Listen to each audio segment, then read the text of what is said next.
할렐루야. 지난 일주일 동안 잘 사셨습니까? 아니, 어제 하루만이라도 잘 사셨어요? 네, 그렇습니다.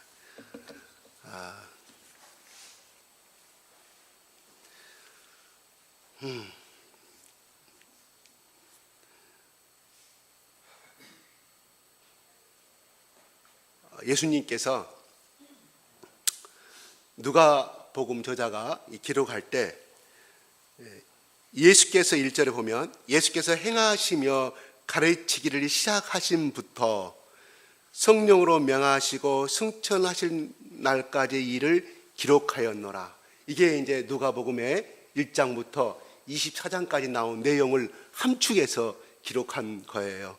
근데 중요한 것은 저자 누가는 이렇게 말합니다.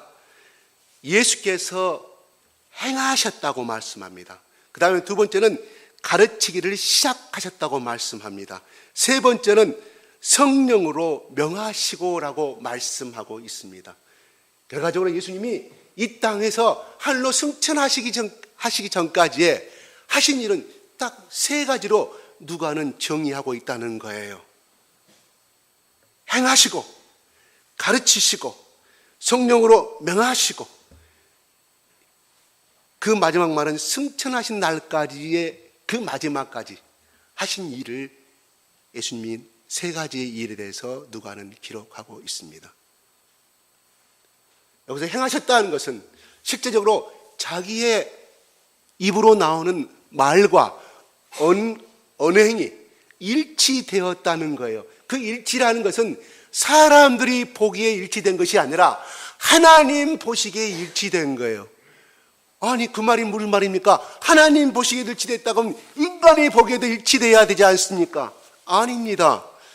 바리새인과 서기관들을 향하여서 야, 제자들아, 저들의 말은 듣고 행하되, 그렇게 말했어요. 제자들에게 그랬습니다. 저들이 말하는 말을 듣고 행하되 저들의 행동은 본받지 말라고 말씀했어요. 무슨 말인가 하니 그 서기관과 종교 지도자들이 입에서 나오는 말은 정답이에요. 왜? 구약의 말씀을 그대로 말하기 때문에. 그래서 그들의 말은 배척하지 말고 듣고 영접하고, 단 중요한 것은 그들의 행동은 본받지 말라고 예수님이 살아생전에 예수님의 제자들에게 누가복음은 기록하고 있습니다. 그렇습니다. 우리가 하나님 앞에 살고자 했을 때 주위의 사람들부터 비난을 참으로 많이 받습니다. 방금 제가 말씀한 것처럼 인간에게 좋은 말이 아니라 하나님 앞에 좋은 행동과 언행을 하였을 때 인간은 결탄코 그러한 사람을 향하여서 결탄코 100이면 100, 그 중에 99명은 손가락질하고 비난하지만 그것을 이해하는 좁은 길로 가고 있는 그 나머지 한 사람만이 그 길을 선택하고 박수 쳐준다는 것을 말합니다. 예수님이 이 땅에 살아계실 때 그들은 끝까지 예수님을 십자가에 못 박았을 뿐만 아니라 살아생전에도 끝까지 따라다니면서 모든 사건 하나마다 따라해서 비난하고 핍박하고 결국은 죽이자고 말씀했습니다. 심지어는 그들이 안진병이 38년 된 소경된 병자, 많은 각색병자들을 고치고 그들이 여호와 하나님을 찬양하였을 때 저들은 바알세분 귀신 들려서 예수님이 저기를 행하고 있다고 예수님을 비방하였다는 사실을 우리가 한 번 더 오늘날 우리가 살아가는 하나님의 말씀을 실천하고 살아가는 데 있어서는 반드시 세상 사람들로부터 비판과 핍박이 따를 수밖에 없음을 우리는 알게 된다는 사실입니다. 왜냐고요? 우리는 예수님의 제자이기 때문에 스승이 향한 그 길을 가고자 했을 때는 결탄코 사람의 칭찬과 사람의 이빠름과 사람의 박수를 받아서는 절대로 아니 된다는 것을 말씀을 드리는 것입니다. 베드로는 보이지 않는 하나님을 내가 두려워한다고 그들 앞에서 죽음 앞에 했던 것은 우리 사도행전에서 기록이 되어 있습니다. 하나님 앞에 사로잡힌 사람은, 성령에 사로잡힌 사람은 결탄코 인간의 박수를 바라지 아니합니다. 인간의 칭찬을 바라지 아니합니다. 내가 이 길이 하나님께서 원하시는 길이고 하나님이 기뻐하시는 길이라고 하면 모든 사람들이 나를 향해서 손바닥질을 할지라도 비난한다 할지라도 결단코 우리는 그 길을 가야 될 줄로 믿습니다. 그랬을 때 하나님이 그 사람과 동행하시고 함께 하심을 우리는 구약의 많은 선지자를 통해서 잘 알 수가 있음을 우리는 보지 않습니까? 아브라함도 그랬습니다. 이삭도 그랬습니다. 그들이 하는 행위를 보고 야 실로 네가 믿는 너희가 믿는 그 여호와 하나님이 당신과 함께 하심을 그 하나님을 알지 못하는 이방인들이 인정하고 선포했음을 우리는 창세기 1장부터 50장까지 기록이 되어 있음을 우리는 잘 알고 있다는 사실입니다. 여러분들 지난 일주일 동안 물어보겠습니다. 내가 예수 그리스도를 믿는데 내가 하나님을 믿는데 어떤 자석에 내가 하나님의 그 자석에 참석하고 그 길을 선택하실 때 내가 예수였다면 결단코 예수께서는 그 자리를 선택하지 않았을 것이고 그 길을 가지 않았을 것인데 사람들이 나를 요구할까 봐 그 길을 가신 분이 계십니까? 물론 그럴 수 있습니다. 또 그걸 갔다 와서 얼마나 또 후회들 하시고 또 내 믿음의 신앙이 얼마나 흔들림을 여러분 많이 기억하실 줄로 압니다. 그러나 우리는 그렇게 자빠지고 또 다시 일어섬으로 인해서 다시는 가지 않겠다는 믿음의 또한 정의로운 성결스러운 의로운 후의 결단이 되는 줄로 믿습니다. 요즘에 많은 젊은이의 캠퍼스는 처음부터 신입생 입학 때부터 MT에 가서 술 먹지 않으면 선배들이 기합을 주고 두둑에 패는 술 문화에 접어들게 됩니다. 술은 무엇을 의미합니까? 술이 결단코 나쁜 것은 아닙니다. 건강에 좋다고 많은 결과가 나왔습니다. 단 우리 몸에 적당한 양을 맞췄을 때. 그러나 오늘날 많은 젊은이의 캠퍼스, 우리 한국의 젊은이들이 1학년 입학하기 전부터 MT에 들어가서 타락되는 길을 걷게 된다는 사실. 결단코 그 길이 타락된 길은 아니지만 타락의 첫 발을 딛게 된다는 사실이 우리를 많이 애달프게 합니다. 그래서 러시아 사람들이나 저 북한의 탈북민들이 하는 말이 자기들도 40도 50도 술을 먹는데 한국 사람들처럼 술 잘 먹는 민족은 못 봤다고. 왜? 자기들은 술을 먹으면 한 시간을 딱 끝내고 집으로 돌아가지만 한국 사람들이 1차, 2차, 3차, 4차 새벽 5시까지 먹게 됨으로 말미암아 새벽 5시에 자기는 뻗어버렸다고 그렇게 어느 애국인이 방송에 나와서 하는 것을 보았습니다. 이게 참으로 안타까운 우리나라의 문화입니다. 참으로 각 학교에 계시는 크리스찬의 교수님들은 바로 이거에 대해서 결단코 목숨 걸고 신앙의 운동을 해야 될 기도 제목이 아닌가 생각해 봅니다. 그로 인해서 얼마나 많은 가정이 파괴됩니까? 간암에 걸려서 30살에 40살에 꽃다운 자녀들을 놔두고 2-3살 먹은 애를 놔두고 또한 자기 사랑하는 아내를 놔두고 간암으로 죽어가는 것을 얼마나 많이 보게 되는지. 술이 주는 이 마귀의 가정을 깨트린 이 문화에 대해서는 결단코 우리는 배척을 해야 되며 또 배척을 해야 됩니다. 그렇지 않으면 적당히 한두 잔 먹어도 괜찮다고 말합니다. 네, 맞습니다. 저도 그 말에 동의합니다. 그러나 그 첫 발의 시작은 그것이 한 잔이 100잔이 되고 100잔이 20잔, 200잔이 되고 결국은 우리 인간은 그 문화에 휩쓸리게 됨으로 말미암아 우리 신앙은 점점점 멀어지게 됨으로 되게 된다는 사실이에요. 갑자기 제가 이 술 가지고 이야기하려고 이 자리에 쓴 건 절대 아니에요. 내가 지금 일어서다 여기 나오다 보니까 이 말이 지금 제 앞에서 절제되지 않냐고 나옵니다. 그래서 우리가 만약에 저도 그랬습니다. 고스톱 치는 나를 보고 누구 타락했다고 내가 얼마나 충격을 받았는지 몰라요. 왜? 그들이 너무너무 나를 꼬셔가지고 그렇게 몇 차례 여러 번 직장의 문화의 그 회식에 1차가 끝나면 그거를 해야 되는데 그거를 거절하고 옆에서 그냥 담배 심부름, 그냥 뭔 심부름, 물 심부름 이렇게 했어요. 그날은 그렇게 거절하지 못할 때로 옆에 사람이 이야기해서 했는데 타락했구나. 그 말을 듣는 순간에 얼마나 부끄러웠는지요. 그래서 얼른 그 자리를 놓고 저는 그 자리를 떠났습니다. 그렇구나. 저들은 내가 예수 믿는지를 알고 항상 어느 장소에서 내가 평신도 때 이야기입니다. 20년 전 이야기예요. 나를 꼬나보고 있구나. 그랬어요.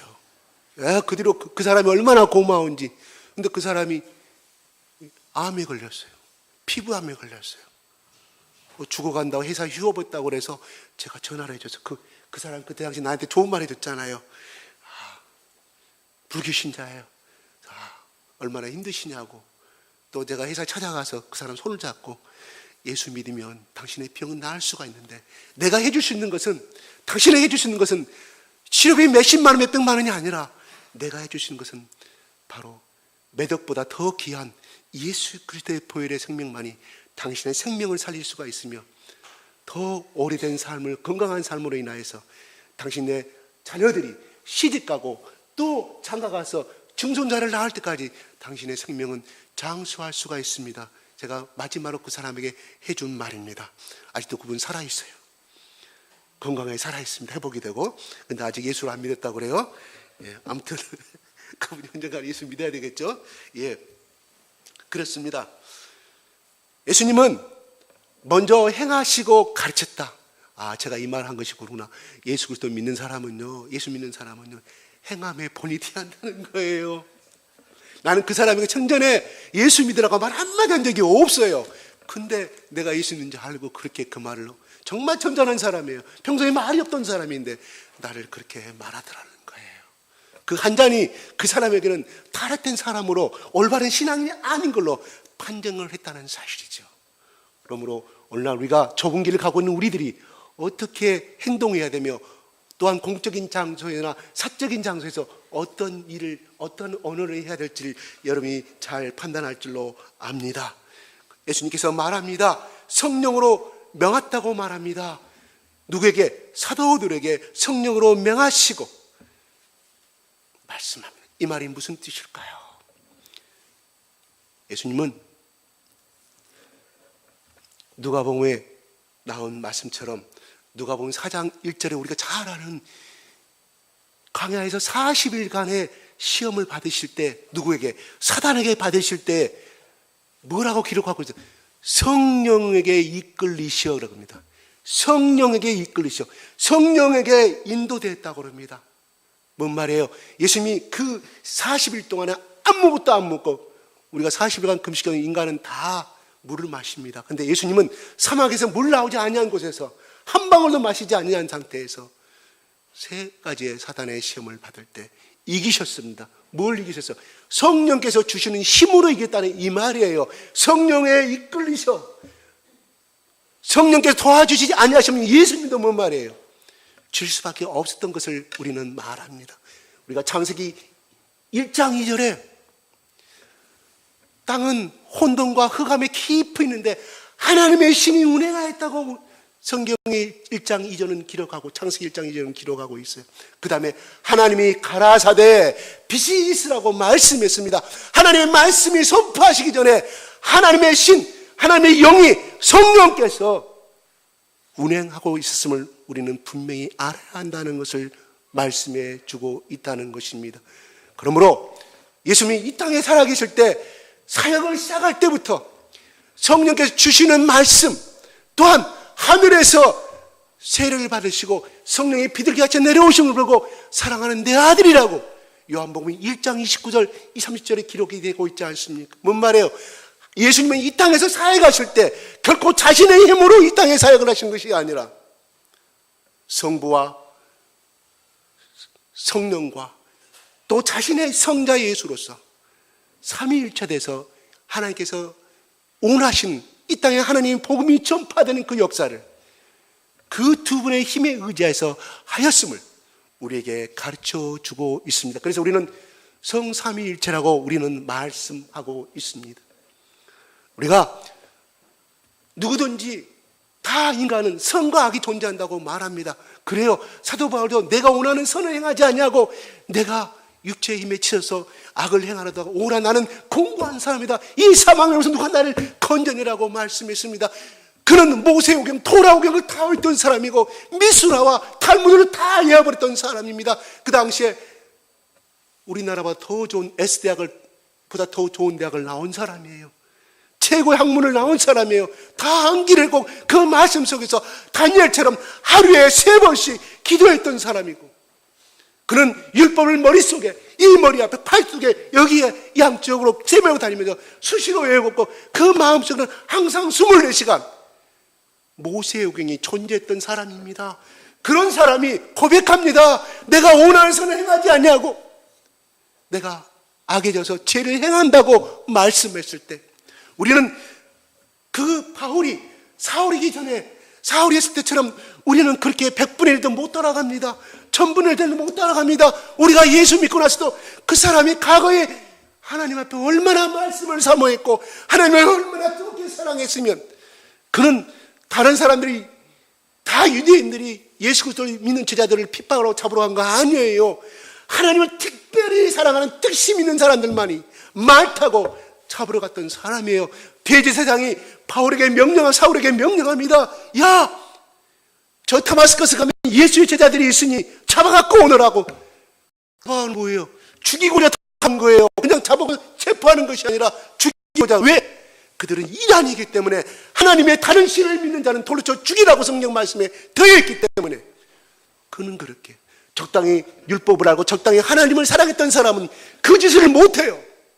그러나 여호와의 열심히, 빗나간 여호와의 열심히, 그의 의가 살인을 행하였고 그는 살아생전에 계수 중에 계수라고 그는 복음서에 기록이 하고 있지 않습니까? 그러한 바울도 제 앞에 쳐버리고 마는데 우리가 하물며 어떻겠습니까? 이슬람 사람들 여기서 장사해도 제가 중국 가서 했습니다. 장사 떡을 빵 진짜 그 이스라엘 나라에 나오는 중동 지방에서 나는 그 빵이에요. 아무것도 안 들어가요. 발효도 안 들어가요. 하덕에 불을 끄는 걸 저는 봤어요. 아, 이스라엘 사람들이 이렇게 빵을 꾸는 것 같구나. 우리가 성경에 나오는 떡은요, 빵이에요, 빵. 아무것도 안 들어간 빵, 불로 구운 빵이에요. 하덕에. 하다가도 그 뒤편은 자기 방에 기도처가 있어요. 딱 내리고 예루살렘을 향해서 사우디 메카를 향해서 절을 하고 나오더라는 거예요. 손을 씻고. 내가 눈을 똑바로 봤어. 그들은 말씀 몰라요. 물어봤어요. 알라가 어떤 말씀 이거 아냐고. 모른대요. 모른데 그들은 습관적으로 그 메카를 향해서 3번이 아니라 4번씩 기도해요. 자기 아버지가 들어가니까 큰아들이 들어가요. 작은 아들이 들어가요. 제 두 눈으로 똑바로 봤습니다. 얼마나 그들의 신앙이 적인지. 내가 먹다가 그 빵을 하나에 상당히 요만한 커요. 얼마나 맛있는지 몰라요. 그래서 그걸 먹다가 너무 배가 불러가지고요. 그걸 버렸어요. 막 화를 내는 거야. 알라신이 준 것을 버린다고. 제가 죄송하다고 그랬어요. 그렇습니다. 그들은 그렇게 하는데 우리는 하루에 얼마씩 기도합니까? 물론 수시로 성령 안에서 무시로 기도하라고 성경 말씀은 기록하고 있지만 우리가 이 악의 세력과 이 좁은 길을 걸어가는 데서 그들의 비난과 우리 하나님의 영광을 위해서 살고자 한다는 것은 내 의지로서는 살 수가 없음을 예수님께서 40일간 금식 기도할 때 예수님 자체도 그렇게 성령이 이끌신 바에서 행하셨는데 하물며 우리일까 보냐 하는 것입니다. 내가 기도하지 않냐고 말씀 안에서 살지 않으면 내 의가 드러나게 되어 있습니다. 그래서 예수님이 그랬습니다. 아무리 생명을 구하고 좋은 짓을 하더라도 그 안에 사랑이 없으면, 사랑이 뭔 말이에요? 자, 세상 사람도 사랑 행합니다. 깃가는 다른 사람은 거지에게 돈을 줍니다. 옷을 벗어줍니다. 신발도 벗어줍니다. 우리 그렇지 않는 바 더 훌륭한 일을 많이 합니다. 그러나 예수님이 말씀했습니다. 누구든지 작은 소자에게 내 이름으로 뭔 말이에요? 예수 그리스도께서 주시는 뜻에 따라서 성령께서 원하신 뜻에 따라서 그 물 한 조각도 내 의로 드리면 하나님이 원하지 아니하심을 예수님이 간접적으로 표현하고 있습니다. 우리는 수시로 우리 의가 살아 움직이기 때문에 어떤 것을 하고 저런 것을 하고 저런 것을 왜 나를 알아주지 아니한가? 왜 나는 이런 사람인데 나를 인정하지 아니한가? 우리는 그러기가 너무나 쉽습니다. 왜? 우리 인간은 제 소욕을 잊기 때문에 그래서 성령 안에서 무시로 기도하라는 것이에요. 왜? 그러한 유혹에 넘어가지 않도록. 예수 그리스도 오늘 사도행전에 그 제자들 베드로, 야고보, 모든 사람들 스테판과 빌립이 그들의 의도로 행했습니까? 성령께서 그들을 붙잡아 주시지 않으셨으면 그들은 도망갈 수밖에 없었고 미약한 존재였지만 성령에 붙들린 사람이 되니까 그들을 갖다가 그 마음과 생각을 성령께서 지배해 버리시니까 자기는 평생 때 한 번도 그렇게 생각하지 아니하였는데 돌을 맞아가면서 하나님을 찬양하면서 웃으면서 저들의 죄를 용서하여 주시옵소서라고 할 수 있었던 동력이 뭡니까? 그 사람 속에 성령 하나님이 계셨기 때문에 그렇게 됐다는 사실을 우리에게 가르쳐 주고 있습니다. 우리가 어떠한 아름다운 행위를 하든, 어떠한 사실 순교를 하든, 어떤 정말 주님 앞에 피눈물 나는 내가 어떤 일을 했다 할지라도 우리는 하나님 앞에 하등에 자랑할 것이 없다는 것입니다. 그것을 행할 수 있었던 그 힘은 내가 아니라 내 속에 계시는 성령께서, 피 묻은 보혜사 성령님께서, 피를 가지신 그 보혜사 예수 그리스도께서 내 안에 역사하셔서 나를 움직였기 때문에 그 일을 할 수가 있었지, 내가 잘나서 절대로 할 수 없었음을 우리는 베드로의 예수 그리스도의 11제자를 통해서 잘 알 수 있지 않습니까? 그래서 성령에 충만한 사람은 겸손할 수밖에 없습니다. 말씀이 내 수시로 내 안에 존재하면서 너 그러면 안 된다, 너 그러면 안 된다 우리에게 가르쳐 주시고, 예수님이 성령에 이끌으셨다고 그랬어요. 뭔 말이에요? 내 의지로 간 것이 아니라 성령께서, 육신을 입은 예수 그리스도께 그거를 이길 수가 없기에 성령께서 끌어당겼다는 사실이, 하나님 아들 예수 그리스도도 그렇게 하셨는데 하물며 우리 죄의 속을 긁는 우리야말로 우리는 어떻게 해야 되겠습니까? 우리가 하나님 앞에 얼마나 아름다운 찬양을 드린다 하더라도 24시간 내가 충성을 다하고 잠 못 자고 360일 내가 고생했다 할지라도 우리는 하나님 앞에 자랑할 것이 하나도 없음을 우리는 깨달아야 할 줄 압니다. 그것은 성령께서 내 안에 내주했을 때, 말씀과 기도의 영을 통해서 나에게 내주했을 때만이 우리는 그것을 행할 수가 있으며, 내가 나된 것은 나된 것이 아니라 예수께서, 피 묻은 성령께서 내 속에 숨을 가지고 들어와 계셨기 때문에, 그 피 묻은 심장을 가지고 내 속에 들어와 계셨기 때문에 나는 그 일을 할 수가 있었습니다. 나는 죄인 중에 개수고, 그렇게 바울은 그렇게 고백할 수가 있다는 것입니다. 내가 각은 어쩌고 각은 다 사탄의 말입니다. 바울은 뒤를 돌아보지 아니했습니다. 오직 오늘 우리가 충성했으면 뒤돌아보지 마시기 바랍니다. 우리는 가야 할 것은 언제까지 가야 종착점입니까? 예수님이 나를 부르시는 날, 그날까지 우리는 가야, 그 마지막 숨을 버리시는 그날까지 우리는 하나님의 소명을 붙들고 가야 될 운명 아닌 운명, 거룩한 운명이라는 것입니다. 바짝가 사는 운명이 아니라 행복한 운명임을 여러분 믿으시기 바랍니다.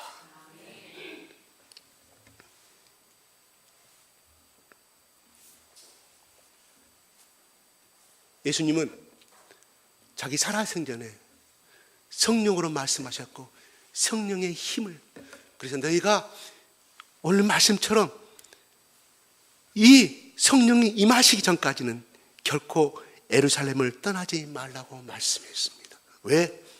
그들이 나의 길을, 내가 제시한 길을 따라오려고 하면 성령이 그들을 지배하지 않고서는 결단코 그 길을 따라올 것임을 알았기 때문에 그들에게 말씀하십니다.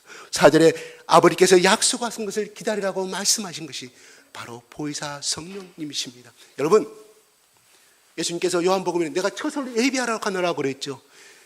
너희들이 처소할 곳을 예비하라고 가노라, 내가 너를 다시 데리라고 말씀했습니다. 유대인의 지금도 결혼의 풍습도 마찬가지. 그 당시 결혼의 풍습은 결혼 비슷한 정혼식을 행합니다. 신랑과 신부, 예비 신랑과 예비 신부가 짝짝이 이루어서, 그래서 신랑이 떠나요. 정식 합방이 이루어지지 아니합니다. 정식적인 결혼이 아니기 때문에. 그러면 신랑이 가서 무엇을 합니까? 자기 집에 돌아가서 신부를 모시고 집을 준비하는 거예요. 집이 없으면 그 당시에 결혼하지 못했습니다. 자기 신부를 모시고 와서 열심히 살 수 있는 신혼집을 열심히 1년 동안 만들어요. 때로는 집이 풍부한 사람은 1년 만에 올 수 있었지만 집이 가난한 사람은 2년 내지 3년을 기다렸다는 거 아십니까? 그러면 신부는 무엇을 하고 있었냐고 하면, 신부는 시아버지가 좋아할 것이 무엇인지, 내 신랑이 무엇을 좋아하는지 습관을 배우고 양식을 자기 친정아버지로부터 요리하는 법을 배웠다고 그래요. 그 집안의 간습을 배웠다고 그래요. 그러면 신랑은 언제 모시러 오느냐? 나의 능력이 충만해요. 그런데 자기 신랑의 아버지가, 야 아들아 이제 됐느니라, 신부를 모시고 오라고 그렇게 이야기하는 것이 그 당시의 결혼의 습관이 유대인의 풍습이었다는 사실이에요. 뭔 말이에요? 야, 내가 너희들을 떠나지만은 너희들을 절대로 고와 같이 내버려 두지 아니하고 나는 몸은 떠나지만은 나 같은 역할을 해줄 수 있는 보혜사 성령님을 너희 가운데 보내주시는 말미암아 그들과 함께 동거하고 살다가 내가 예수님께 다시 재림하는 날, 내가 신랑의 신 예수로서 너를 신부를 모시러 오겠다는 그날은 아무도 알지 못합니다. 그래서 이렇게 말합니다. 7절에 예수께 여쭈어 이르되 주께서 이스라엘 나라를 회복하심이 이때니까 말합니다. 다시 말해서 하늘로 올라가시기 전에 그들이 하시는 말씀이에요. 그러니까 예수님 뭐라고 해요? 때와 시기는 아버지께 자기 고난 대신 너희가 알 바 아니라고 하십니다. 뭔 말이에요? 성경적인 말은 뭐예요? 이 말씀을 근거해서 예수님은 그때와 그 시기는 예수님도 알 수가 없음을 우리는 알아야 하는 거예요. 누가? 아버지 하나님만이 구약시대에 그래서 결혼의 풍습을 전통적으로 그렇게 함으로 말미암아 신랑은 신부를 데리고 가야 할 날짜와 시기는 자기 아버지가 말해야만이 갈 수가 있었음을 그 당시 결혼의 풍습이었습니다. 그러므로 내가 예수다, 내가 재림 예수다. 지금 3년 전부터 앞으로 3년 후에 또 재림 예수가 나타나다 저 모 지방에서 지금 난리가 났어요. 우리가 다미선교 여러분 아세요? 많은 사람들이 다미선교에 휩쓸려 갔어요. 교회 집사들, 장로들, 권사들 다 휩쓸려 갔어요. 아, 그런데 그때가 언제예요? 1992년 10월 28일 맞죠? 맞아요? 여기 어린 사람들은 몰라. 1992년 10월 28일 날 상계방송에 그때 SBS가 있었는가 모르겠어요. KBS 방송이 MBC였어요. 생중계였어요. 다민선교회 서울 종로구 무슨 동인가요? 거기서 28일 날 몇 시에? 10시인가 승천한다고. 하나도 변동이 없었습니다. 거기에 교주를 체포했어요. 사기죄로. 그러니까 30만 달러가 나왔습니다. 아니 생각해 보십시오. 여러분 그냥 다 떠나 생각해 보세요. 10월 28일 날 재림한다는 사람이 30만 달러가 뭔 필요가 있습니까? 생각해 보세요. 뭔 헌금이 필요가 있냐고요. 다 집 팔아서 다 바치라고 그랬어요. 아니 여러분 오늘 6시에 지금 여러분 승천한다고 하죠. 12시 승천한다고 하죠. 뭔 돈이 필요했으면 여러분 어떻게 하시겠습니까? 그 돈 사갖고 빵 사고 싸서 가난한 사람 왜 하늘의 상급을 더 받아야 할 거 아닙니까? 그 교주가 30만 달러 가지고 있었어요. 그때는 큰 돈이죠. 30만 달러면 집을 몇십 채 살 수 있는 돈이에요. 30만 달러 3억인가요? 옛날에 아파트가 얼마였어요? 그 당시에? 한 700만 원, 1000만 원 했죠. 30채 살 수 있는 돈이에요. 진짜로 여러분, 진짜로 한시에 예수님 여러분 데려온다고 어떻게 하시겠어요? 여러분은 30만 달러 가지고 있을 때 가지고 와야 집회 놔두고 와야 되지 않습니까? 그 돈 가지고 하늘의 상급이라는 많이 받으니까 믿지 않는 사람들 막 돈 뿌려가면서 10,000달러 인터넷 막 뿌려가면서 예수 믿으라니까. 그래요. 하늘의 상급이 많아지니까 생각해보죠. 여러분 단순한 생각으로 하자고요. 그렇습니다. 전번에도 말씀하셨던 저쪽에 오치동 그쪽에 영통들도 안 죽은다고 무슨 노화가 오겠어요. 노화가 오니까 척추 디스크 현상이 나오죠. 수술하고 난리지 않습니까? 비밀 지키고 기자가 가니까 맞고 그 병원에 아무도 못 들게 맞고 비밀이 새나갈까 봐. 그런데 우리 이쪽의 사람들은 그게 진리라고 그 사람이 요거 최고라고 생명을 걸고 맞고 왜 이쪽 지방 사람들은 그럴까요? 빗나간 것을 그렇게 비틀어져 갈까요? 제일 세요 이쪽 지역이. 이단에 이병헌 씨 봐서 방한 사람들 그게요. 이쪽 사람들 아닙니까? 끝까지 죽을 때까지. 우리 이쪽 사람들은 심리가 비틀어져 있어요. 대단히 죄송합니다. 저 이쪽 태생이 때 이 말할 자격이 있어요. 심리가 비틀어져 있다는 사실이. 제일 세다니까 서울보다 더 세다니까요. 그 지파가. 제일 큰 교회고.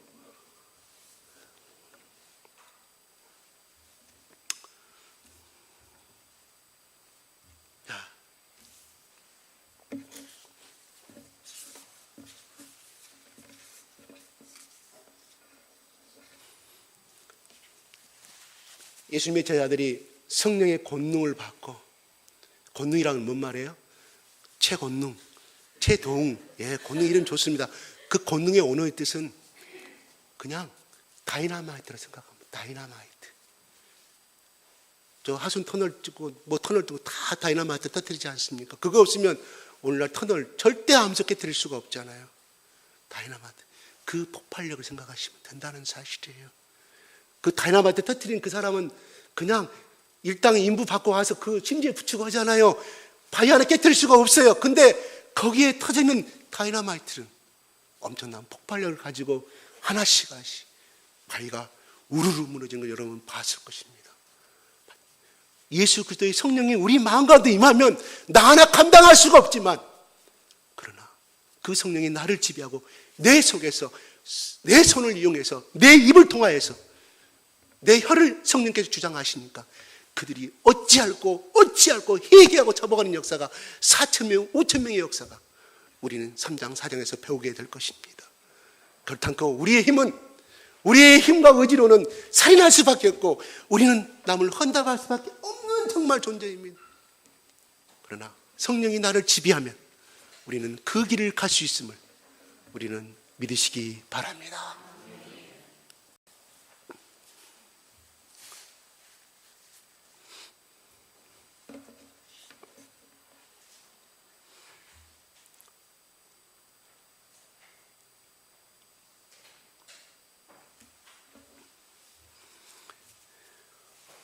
예수님은 3절 한번 읽어볼까요? 시작.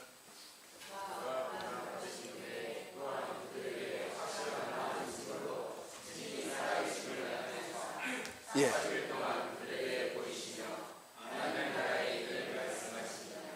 네. 예수님은 해를 받으셨다고 말합니다. 이것은 십자가의 고난을 말하죠. 죽음을 말하죠. 두 번째는 예수님은 다시 사셨음을 말해주고 있습니다. 사망의 권세를 깨뜨리고 부활하셨다는 말씀해주고 있는 것입니다. 저에게 보이시며 하나님 나라의 일을 말씀하시는 부활하신 후에 40일간을 500명의 제자들에게, 야고보에게, 11명의 제자들에게 성경은 복음서와 고린도전서 여러 번 11군데 기록하고 있습니다.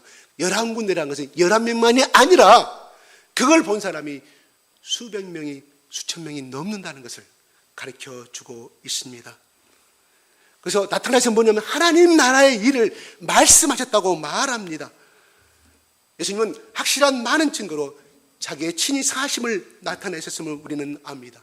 얼마 전에 끝난 요한복음 20장 19절에 제자들이 무서워서 문을 걸어 잠그고 있는데 예수님이 나타나서 너에게 평강이 일치하는 기록을 우리는 봤습니다. 또한 누가복음 24장 39절을 한번 읽어볼까요? 네, 시작.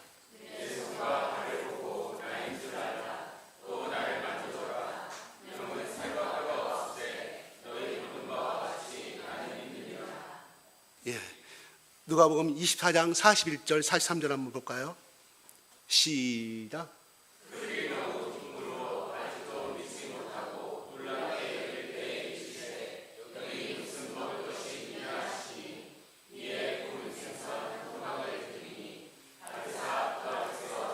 네, 그들이 믿지 못했다는 것은 뭐예요? 예수님이 유령인지 알고.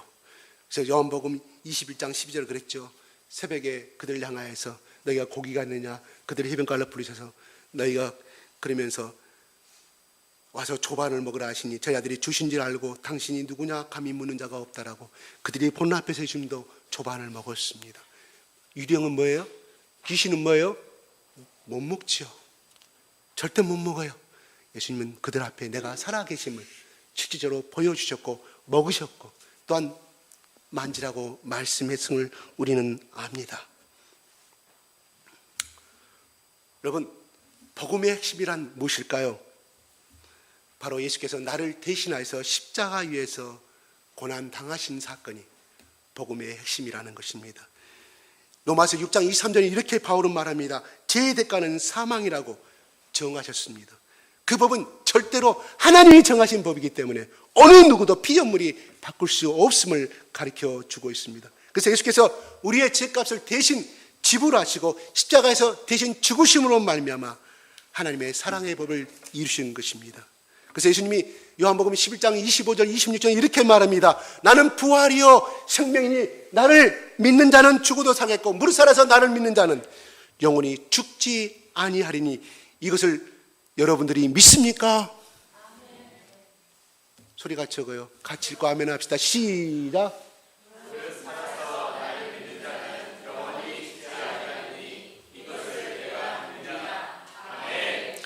예, 죽어도 산다는 말은 육신이 죽는다는 거예요. 육신이 죽어서 다시 부활함을 말씀해 주고 있습니다. 예수께서 우리의 인류의 죄값을, 나의 죄값을 다 청산하셨습니다. 그러므로 이 해받았다는 이 말이라는 것은 그만큼 중요한 말씀이 된다는 것입니다.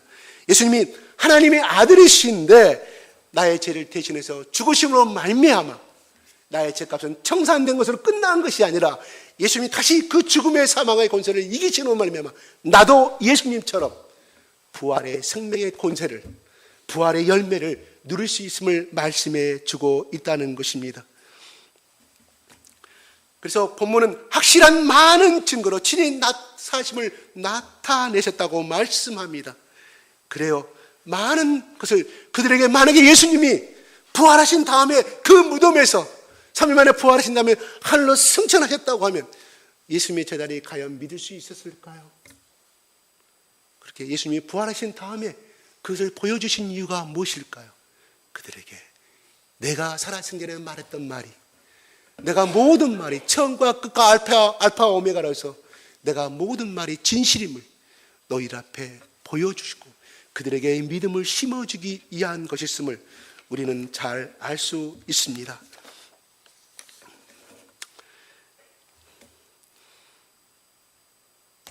예수님이 이처럼 확실한 증거로 자기의 다시 사심을 제자들에게 나타내셨다는 것입니다. 바로 예수님 제자들에게 믿음을 심어주셔서 그들로 하여금 확신을 가지고 복음을 전할 수 있도록 만들어 주셨다는 것입니다. 만약에 예수님이 십자가에 달려서 돌아가신 것으로 모든 것이 끝나버리고 말았다고 하면 제자들이 무엇을 묻고서 무엇을 근거로 해서 믿지 않는 이들에 나아가서 복음을 담대하게 전할 수 있었을까요?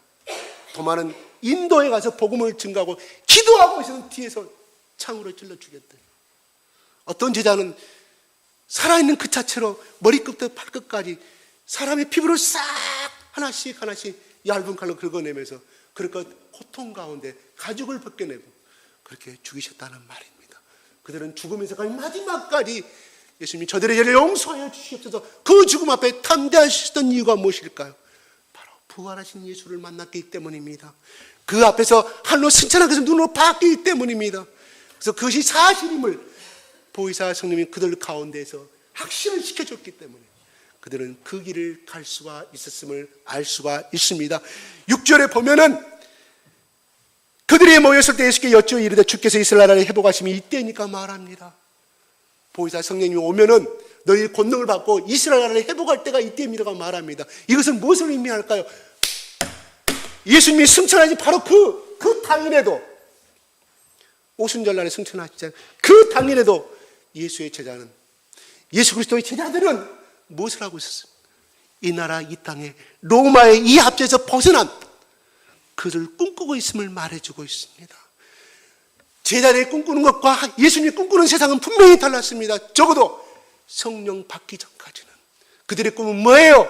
보혜사 성령이 뭔지 모르지만 능력받고 큰 힘을 받는가 보다. 그래서 우리가 그걸 가지고 이 나라와 로마의 군사를 다 물리치고 자주 독립국임을 선포하노라. 식민지에서 자주 독립국 이스라엘 나라, 다윗의 왕국이 상속하는 나라를 회복하는 것이 그들의 꿈이었음을 예수님이 승천하신 날까지도 이렇게 말씀하고 있다는 사실입니다. 뭐예요? 성령 받기 전에 이들의 모습이라는 것입니다. 바로 우리가 예수를 믿는다고 하고 교회를 1년, 2년, 3년 다닌다고 10년 다닌다고 할지라도 내 안에 성령께서 임재하지 아니하신다고 하면 그 사람의 믿음은 대단히 미안합니다. 가짜입니다. 성령의 인치시야만이 그 사람 속에 회개가, 진정한 회개가 돌아오고, 그저 내가 어릴 때 아버지 도둑질했어요, 내가 이런 회개가 아니에요. 성령이 임하실 때 내 가슴을 치고 가슴을 찢는 회개가 여러분 체험하신 적이 있으신가요?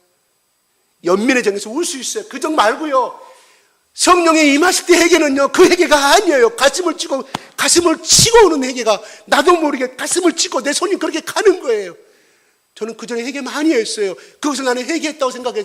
아니더라고요. 오늘날 성령이 나에게 임하시는데 그냥 정말 까맣게 잊어버렸던 죄까지 다 생각이 나면서 그냥 입으로 고백하고 울며 하는 기도가 아니라 내 손이 가슴으로 들어가고 배로 들어가고 내가 움직이고 싶은 것이 아니에요. 내 심장을 막 긁어내요. 찢어내요. 내 손으로. 나는 지금도 그거 하라고 해도 못하겠어요. 성령이 임하신 우리의 삶이 매일매일 그렇게 이루어져야 함을 가르쳐주고 있다는 사실입니다. 여러분, 구원받다 착각하지 마십시오. 대단히 죄송합니다. 정말 나는 구원받은 자입니까? 여러분께 물어보겠습니다. 여러분 정말 구원받은 자입니까? 두 번째, 오늘 예수님이 이 밤에 오신다고 하면, 오늘 예수님 여러분이 오늘 어떤 사고로 인해서 자다가 죽었다고 가정했을 때, 죽었다면 천국에 갈 수 있습니까? 천국을 예비한 사람이 되어야 합니다. 제가 이 말씀 한마디 하고 마치겠습니다. 나머지 글 많이 길었는데 잘 성장하겠습니다. 영국의 어떤 목사님이요, 말씀을 주일날 예배에 말씀을 전합니다. 말씀을 끝나서 저 뒤에 앉은 어떤 자매님이, 목사님이 저에게 3분만 간증할 수 있는 시간만 달라고 그랬을 때 와서 말합니다. 제가 오늘 여러분 교회에 오게 된 것은, 제가 영국에 살다가 호주 시드니에 가게 됐는데, 거기에 정말 마음에 굉장히 방하고 어려운 가운데서, 자기 친척이 죽어버린 가운데서 슬픈 가운데 걸어가고 있는데, 어느 남루하고 보잘것없는 호주의 어떤 백인이 나가와서 말하더랍니다. Are you saved? 당신 구원받았습니까? If you died tonight, 오늘 당신 죽은다면 Are you going to heaven? 당신 천국에 갈 것입니까? 물어보더라. 전도지 조그만 종이 하나 주고 그래 떠나라랍니다. 자기 처음에 장인 교회 다니는 사람인데 굉장히 기분이 나빴대요. 그래서 고민하다가 신앙도 떠나버린 상황에서 다시금 영국에 와서 자기 친구의 복음을 듣고 영접하게 되므로 오늘 이 자리에 이 교회에 나오기로 결단하였습니다. 참으로 훌륭한 간증에 사람들이 박수를 칩니다. 또 그가 미국의 침례교 목사들 500명이 모이는 곳에 그 목사님이 세미나를 하는데 이 간증을 하게 되어 예배가 끝난 다음에 목사님 4명이 오더랍니다. 식사를 하는데, 목사님, 저도 호주의 그 시드니에 조지라는 거리를 걸어 지나가는데 남루한 백인 할아버지가 와서 자기에게 복음을 증거하더니, 당신 구원받았습니까? 당신 오늘 밤에 죽은다면 천국에 갈 준비가 되어 있습니까? 굉장히 기분 나쁘다라는 것입니다. 그게 또 맴돌고 돌아서 결국은 예수 그리스도를 영접하게 되었습니다. 그래서 이러한 가정을 가는 곳마다 이 목사님이 간증을 합니다. 그런데 중요한 것은 가는 곳마다 그 똑같은 내용을 간증을 하다는 거예요. 어떤 사람은 호주에 가서 시드니에 가서 복음을 증거하는데 거기에 목사님이 나와서, 목사님 사실 저도 그 사람한테 그 이야기를 듣고 제가 예수를 만났고 오늘날 목사가 되었습니다. 제가 옛날에 호주의 해군이었고 해병이었고 각국의 나라 돌아다니면서 방탕한 짓거리를 참으로 많이 했고 나쁜 짓거리를 많이 했는데, 그 거리 지나가는데 어느 날 밤에 그 노인이 나와서 Are you saved? 당신 구원받았고 If you tonight, 오늘 저녁에 죽은다면 Are you going to heaven? 천국에 갈 것입니까? 물어봤을 때 그 말이 한 달이고 두 달이고 잠을 자다가도 계속 멘트리고 말합니다. 제가 성경을 공부하고 예수를 만나게 되었습니다. 그러면 그 노인을 아십니까?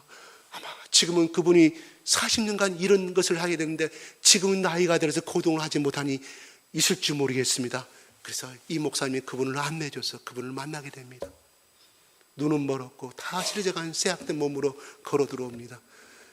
저는 무슨 영국에서 목사입니다. 사실은 내가 이러해서 이렇게 가는 곳마다 이런 것을 고백하여서 내가 당신을 만나고 싶어서 이 자리에 나왔습니다. 그분이 82세가 된 그 할아버지가 눈물을 쏟고, 그분은 40대 그 이야기를 하는 거예요. 그 복음을 전하기 시작한 거예요. 눈물을 펑펑 쏟으면서 말하더랍니다.